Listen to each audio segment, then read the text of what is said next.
Barangay Marulas. Morning! Lahat po tayo, kanya-kanyang bati sa ating mahal na kapitan. Siguro po ako ay pupuri lang at isa siyang idolo sapagkat nung bago po ako, tinanong ko siya, Kap, ilang taong ka nung maging kapitan ka? 39. So, palakpakan natin si Kap, 21 years in public service. Baka kasi tanongin niya sa susunod na Palarong Pinoy, ilang taon na si kapitan na naglilingkod sa ating barangay o kaya sa ating sa Valenzuela. Siya po ay 21 years na po naglilingkod at maglilingkod pa sa Barangay Marulas. Yan. So siguro po sa umaga nito ay paalala ko lang po yung baka po may mga kamag-anak kayong out of school youth. Pagka po elementary na hindi po nakagraduate 11 years old at saka po pag 15 po pataas, high school, meron po tayong free balik-aral. Project po ito ni Mayor Win at kontakin niyo lang po ako o kaya yung ating pong mga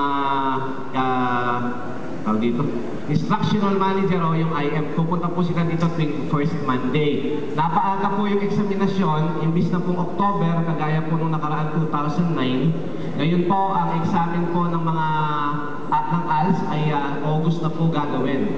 So, kapag dami po nagtatanong sa akin, sabi nila, tapos na ba yung co-op? Sabi ko, hindi pa. Kasi malinaw doon sa ating MOA. Hindi po ito kontrata, ito po yung kasunduan. Yung ating pong MOA ay magtatapos po 3 months before the scheduled election. Sa madaling salita, wala pa naman pong malinaw na itinakdang susunod na eleksyon ng barangay. Kaya po tuloy-tuloy lang po yung ating paghiram. Huwag nyo lang pong babaliwalain yung pirma ni Kapitan. Si Kapitan po kasi malinaw po doon sa ating kasunduan na ang hihiram po para sa inyo ay sikap. Hindi po kayo ang direktang pupunta po sa co-op. Pagkat sikap naman din po ang nag-iintindi ng inyong pagbabayad ng opisina po ng ating tesorero. Kaya ako siguro nagkakaroon ng pagkontrol ng ating Kapitan kasi po mukhang binigyan na kayo ng magandang option na 10% per 3 months. Pero pumapatol pa rin kayo sa mga utang bumbay. Eh siyempre yung mga yon lalapit din kay Kap para humingi ng tulong. Kaya ngayon, nagkakaroon ng pagdisiplina ang ating Kapitan. Pero hindi pa po tapos yung ating kasunduan. Yun lang po, ano po. So magandang umaga po. Happy birthday, Kap. Thank you, Kap.